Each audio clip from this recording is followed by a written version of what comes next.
بسم الله الرحمن الرحيم. يا أيها المزمل قم الليل إلا قليلا نصفه أو انقص منه قليلا أو زد عليه ورتل القرآن ترتيلا إنا سنلقي عليك قولا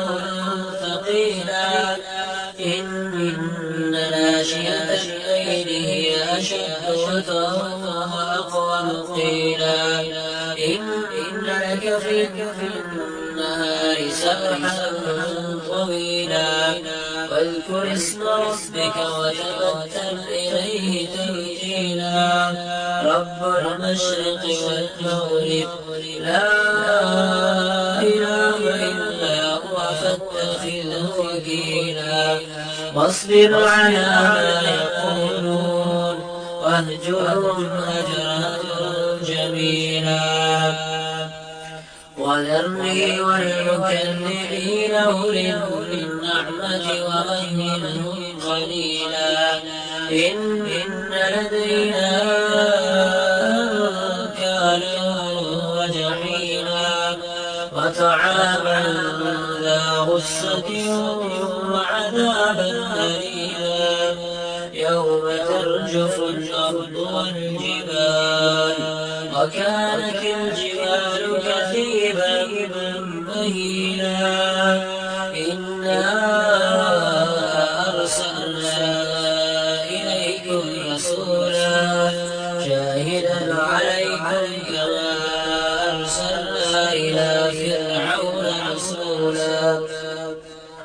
فعصى فرعون الرسول فأخذناه أخذا وبيلا فكيف تتقون إن كفرتم يوما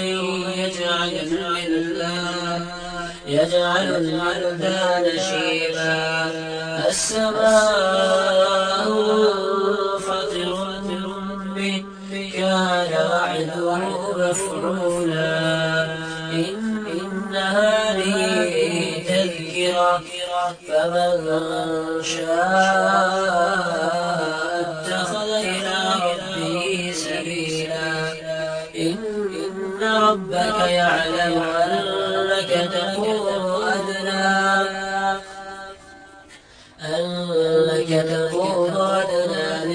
من ثلثي الليل ونصفه وثلثه وطائفة من الذين معك والله يقدر الليل والنهار علم أن لم تحصوه فتاب عليكم فاقرؤوا ما تيسر من القرآن علم أن سيكون منكم مرضى وآخرون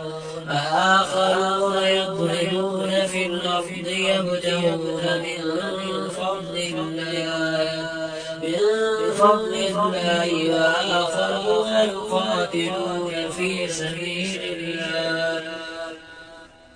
فاقرأوا ما تيسر منه وأقيموا الصلاة وآتوا الزكاة وأقرضوا الله قرضا حسنا وما تقدموا لأنفسكم من خير تجدوه عند الله هو خيرا وأعظم أجرا واستغفر الله إن الله غفور رحيم.